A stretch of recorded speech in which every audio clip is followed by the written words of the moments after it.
Assalamualaikum dan salam Sarawakku sayang. Buletin UKAS edisi petang 15 April 2020 bersama saya Lia Amira Anorigos. Berita utama. Dalam mendepani pandemik COVID-19, petugas barisan hadapan sangat memerlukan peralatan pelindungan peribadi PPE.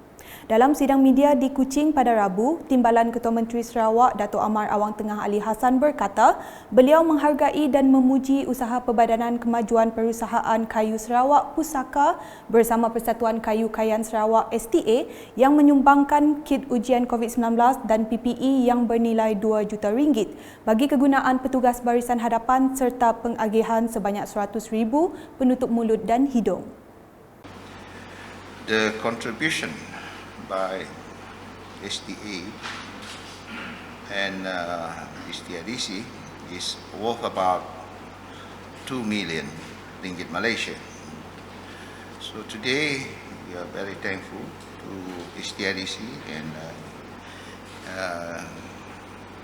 KTS who made an order earlier on, and we are able to distribute about 100,000 pieces of face mask.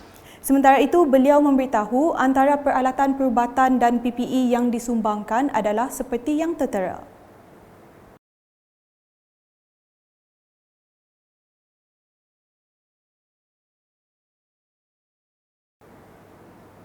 Dalam pada itu, Dato' Amar Awang Tengah menambah semua peralatan tersebut akan diserahkan kepada Jawatankuasa Pengurusan Bencana Sarawak untuk dihantar kepada Jabatan Kesihatan Negeri Sarawak bagi kegunaan petugas barisan hadapan. Sementara itu, dalam program berasingan di Limbang pada Selasa, beliau yang juga pengerusi Jawatankuasa Kecil Rantaian Bekalan Makanan memberitahu sebanyak 97% bantuan makanan Sarawakku Sayang telah dihantar kepada masyarakat yang memerlukan di bahagian Limbang. Pengagihan makanan di bawah program bantuan makanan ini. Kita di bahagian Limbang ini, daerah Limbang dan daerah Lawas, ianya masih dalam still ongoing, dan banyak kawasan dah diakhirkan, dan tak banyak lagi lah yang so about 97%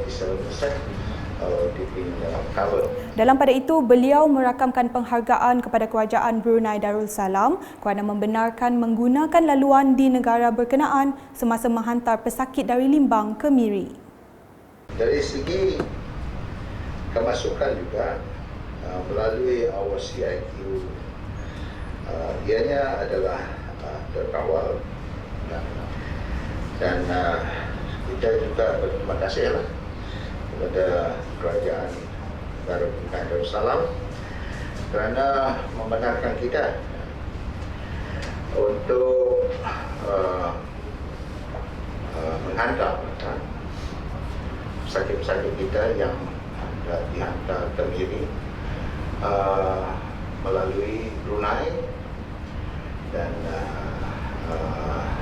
of course dalam tempoh masa yang ditetapkan yang telah dipersetujui daripada pukul 6 pagi hingga pukul 6 petang. Jadi dan begitu juga untuk pengangkutan barang-barang yang diperlukan, essential items, ini telah pun digunakan. Laporan seterusnya. Pengagihan bantuan makanan Sarawakku Sayang di Parlimen Limbang berjalan lancar dengan kawasan Dun Batu Danau telah mengagihkan 100% sumbangan manakala Dun Bukit Kota sebanyak 98%.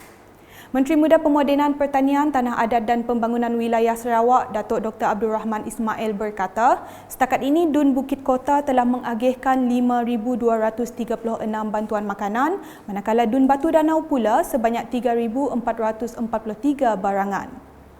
Baki pengagihan bantuan makanan pula akan diagihkan kepada penerima yang tercicir semasa pengagihan sebelum ini.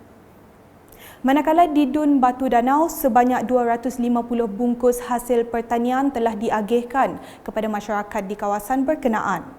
Adun Batu Danau Paulus Palu Gumbang berkata, sumbangan hasil tani ini merupakan inisiatif Kerajaan Sarawak dalam membantu para pekebun dan peniaga yang tidak dapat menjual hasil tanaman dalam tempoh PKP untuk diagihkan kepada golongan sasar di Limbang. Jabatan Pertanian daerah Limbang dan juga Pertubuhan Peladang kawasan Limbang menyerahkan 250 bungkusan bantuan untuk ibu tunggal dan juga OKU yang berada di kawasan Batu Danau. Pegawai Jabatan Pertanian bahagian Limbang, Jakaria Ramli berkata, inisiatif tersebut amat membantu pekebun dan peniaga kecil yang mempunyai lambakan hasil tani sepanjang tempoh PKP. Tujuan kita ini adalah bagi membantu petani di kawasan Limbang, terutama dengan masalah lambakan hasil tani pertanian di kawasan tersebut. Jadi dengan inisiatif Kerajaan Negeri, Jabatan Pertanian Sarawak dan Kementerian Manred telah memperuntukkan bagi misi bantuan ini kepada PPK Limbang, Pertubuhan Peladang kawasan Limbang. Berikut pula di Dun Bukit Sari dengan misi pengagihan bantuan makanan Sarawak Ku Sayang Fasa 2 yang memasuki hari keempat berjalan lancar. Tumpuan hari keempat ialah mengagihkan bantuan makanan di 7 kampung dan sebuah sekolah teologi Maktab Injil Malaysia MIM meliputi zon seberang Lawas. Dalam temu bual bersama Ketua Kampung Karangan Lawas, Jinin Aman mengucapkan terima kasih kepada Kerajaan Sarawak dalam menyalurkan bantuan makanan kepada penduduk setempat. Terima kasih kepada Kerajaan Negeri Sarawak yang Sarawak Ku Sayang kerana dapat membantu penduduk kampung serba sedikit barang makanan untuk meringankan bebanlah sempena COVID-19 ni. Manakala Ketua Kampung Lukutan Lawas, Adenan Dolah pula melahirkan penghargaan di atas bantuan yang membantu meringankan beban rakyat dalam menghadapi PKP. Berbesar hatilah mengucapkan banyak-banyak terima kasih atas sumbangan untuk membantu beban penduduk kampung sempena hari PKP inilah. Berita selanjutnya. Menteri Keusahawanan dan Koperasi Datuk Seri Dr. Wan Junaidi Tuanku Jaafar merangkap Ahli Parlimen Santubong dalam satu temu bual khas memohon maaf kepada semua masyarakat di kawasan parlimennya kerana tidak dapat hadir sendiri mengendalikan proses pengagihan bantuan makanan atas faktor keadaan negara yang tidak mengizinkan beliau meninggalkan kerja-kerja kementerian di Kuala Lumpur. Saya pulang ke Sarawak, saya akan dikena dengan perintah tahanan rumah ataupun karantin di rumah selama 14 hari.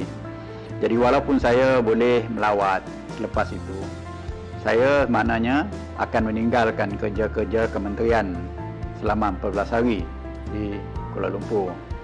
Jadi dengan itu, kalau saya lepas 2 hari akan melawat di Sarawak, melawat kawasan, selepas itu saya balik ke Kuala Lumpur balik. Bila saya balik ke Kuala Lumpur, kena lagi 14 hari karantin. Jadi maknanya secara jumlah saya akan 1 bulan tak buat kerja, duduk dekat rumah saja. Jadi ini tidak produktif dan tidak membantu. Sehubungan itu, beliau telah menubuhkan satu jawatan kuasa bagi mengatur gerak kerja penyampaian bantuan di semua kawasan Dun Parlimen Santubong iaitu Pantai Damai, Demak Laut dan Tanjung Datu. Dan dengan itu setelah dapat persetujuan bahawa semua bantuan-bantuan yang saya ada telah dibantu dan disalur menerusi Adun dan Dun, Pusat Khidmat Dun di Tanjung Datuk dan juga di Pantai Damai. Walau bagaimanapun, kawasan Demak Laut memilih untuk ahli parlimen sendiri mengaturkan penyampaian bantuan. Maka dengan itu, saya juga di peringkat Pusat Khidmat Santubong telah mengaturkan gerak kerja untuk menyampaikan bantuan kepada semua masyarakat. Laporan seterusnya pula mengenai saranan Adun Meradong Datuk Ding Kuong Hing yang menggesa penduduk di kawasan berkenaan akur dengan PKP yang dilanjutkan sehingga 28 April depan. Saya amat setuju lanjutan PKP buat oleh kerajaan pusat dan ikuti oleh Kerajaan Sarawak. Semoga semua warga Meratong sama-sama mematuhi arahan-arahan PKP dan jangan keluar rumah kecuali ada urusan yang penting. Sama-sama duduk diam-diam di rumah. Harap kita sama-sama akan membanteras wabak COVID-19. Sementara itu, salah seorang penduduk di Pekan Bintangor, Ella Iraq, berharap agar semua penduduk memainkan peranan dalam membantu mengekang wabak tersebut. Baik, kita dapat menolong untuk KKM supaya dapat mencegah penyakit COVID-19 ini daripada merebak dan dapat menurunkan rentetan ini supaya dia dapat dihapuskan dengan cepatlah. Sebelum mengakhiri buletin, kami dari UKAS merakamkan setinggi-tinggi penghargaan kepada semua petugas barisan hadapan yang berjuang demi kesejahteraan negara di saat getir ini.